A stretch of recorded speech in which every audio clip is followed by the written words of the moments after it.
Who have you sold tomatoes to? To a lot of fruit stand and grocery stores. Is your testimony that in the last 5 or 6 years you've been going around to grocery stores in the New Orleans area and selling tomatoes? I've been to fruit stands and markets. When was the last time you were to a fruit stand? Oh, I was at a fruit stand last week. To sell tomatoes?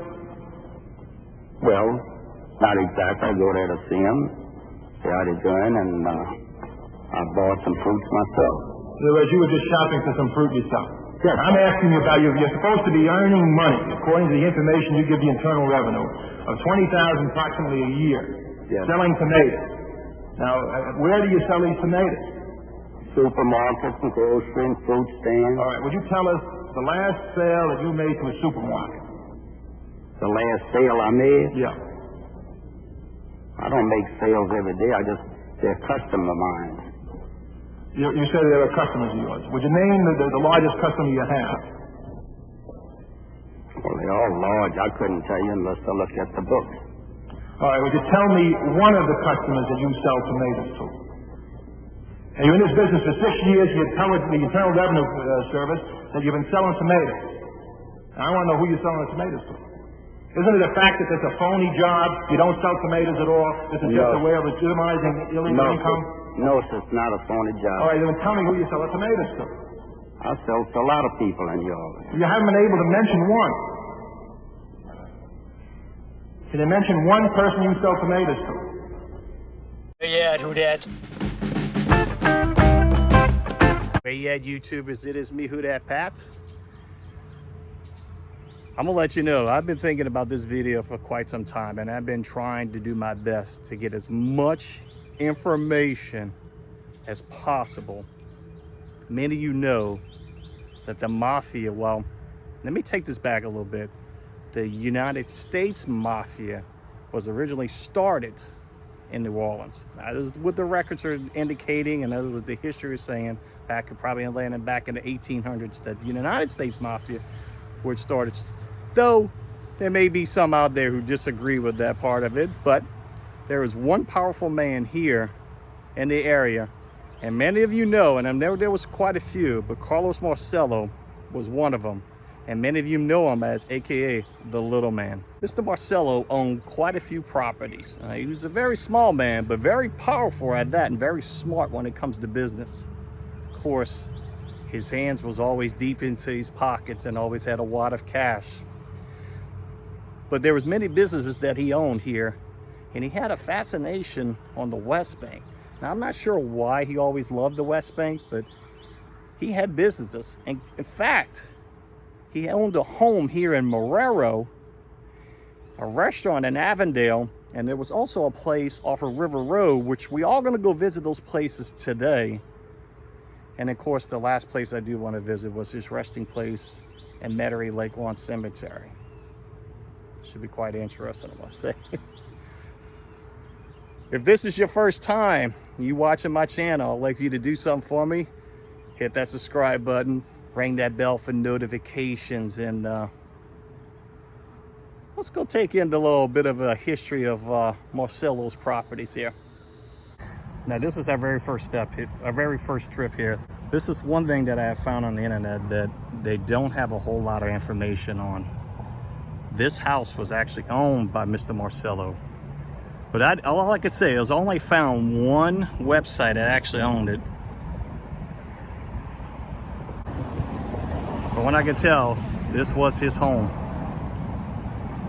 And I'm really not gonna walk around because I do believe somebody does live there now, and I don't want to step on their property and trespass and stuff like that. But this is quite interesting, I must say.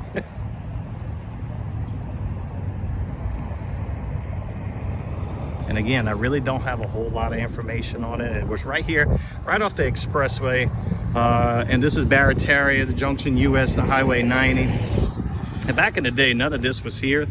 This was just really just probably just empty lots, empty fields. And there's a lot of older homes back this way. But back in the day, this was the prime location. wonder if any people down here know a little bit about it, but there's nobody out here.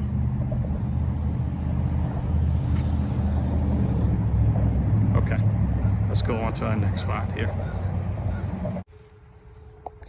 And here we are in front of Moscas.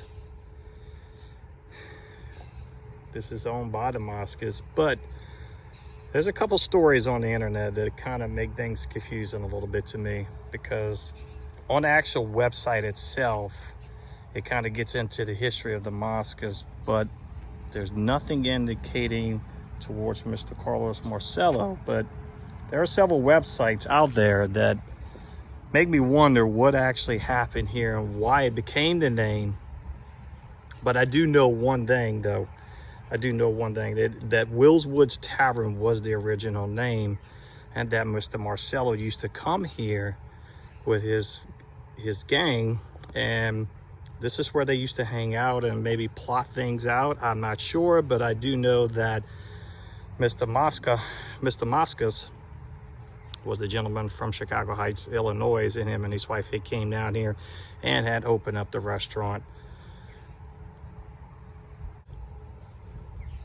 Now, the one thing I really want to know is that, was Mr. Moscas hired by Mr. Carlos? Because there is a twist in it, some kind of way, and I don't want to say that, but there was a kind of twist in it that Mr. Moscas was once the chef for Al Capone.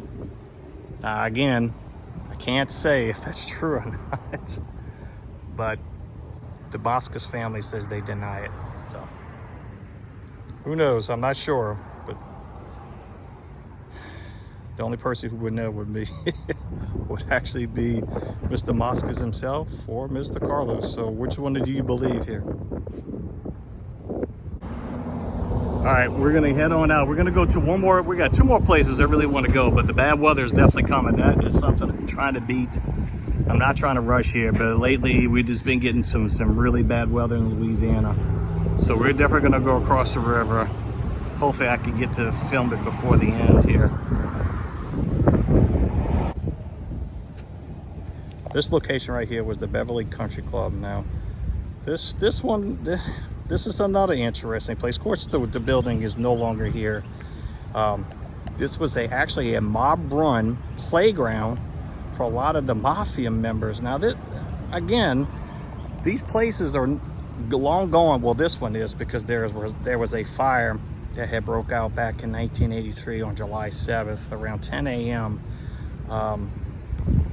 I believe it had actually, they say it may have started in the attic. I believe that's where it was. But it was an old Metairie mansion right here at LeBar Road and River Road. Well-respected dinner theater back in '72. Well, at one point given time, this place had slot machines, tables, you name it, they had it in there. And there was a lot of places that a lot of the Mafia big boys used to come out here and come and play. So I imagine there is a lot of hands who were involved in this who have probably been in this building here for quite some time. So I'm not sure who actually stepped on foot into these buildings, but there's nothing here anymore. As you can see, it's a parking lot, and you can look up and down the road here. There's really nothing else other than just now it's a parking lot for Ochsner. Of course, across the street where I'm standing at is a building for the American Society. I think it's cancer, I'm not sure. But as you can take a look here, we'll try to match it up as best as I can. As you can take a look, you can see in the picture that you can see River Road in the back there a little bit. Yeah, it seems like it's kind of matching up, but anyway, quite interesting. I wish the building was still here, but of course it's all been torn down because of the fire. All right, let's get on because I'm really trying to beat the rain here. So let's go to our final place here, and we all know where that's going to be. And here we are on the final resting place of Mr. Marcello. I imagine a lot of people probably have wanted to talk to this gentleman. And of course you know the story between him and the Kennedys. Of course, Bobby Kennedy was the one that really wanted him out, though. But an interesting story on that, if you don't know, that they have wanted Mr. Marcello out of the country for illegal immigrant, but they basically had kidnapped him one day and dropped him off. That Bobby Kennedy's people had got him. He was going to the immigration location, and they kidnapped him and dropped him off in Guatemala for a couple days. He was lost out in the woods, but finally he got back into the country, and that was back in '61. Of course, you know, in '63 was one of the worst things that ever happened in the United States. President John F. Kennedy was assassinated. And of course, you know, there is a story behind that one. Of course, Mr. Lee Harvey Oswald was part of that. And many people to this day still believe that Mr. Marcello had something to do with it. Of course, that is another time and another story for that. But I sure would like to know. So my mama just pointed out something. She said she wanted to know who was in here.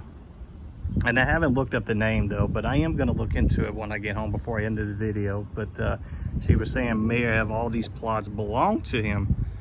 And it's definitely possible so. It's very interesting.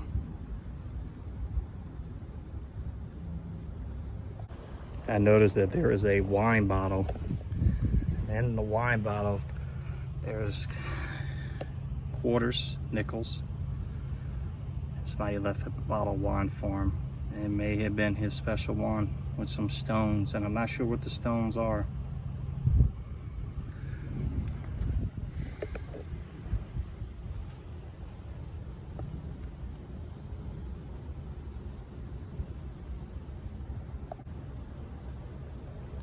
All right, everyone, I hope you enjoyed it. Make sure you please give it a thumbs up.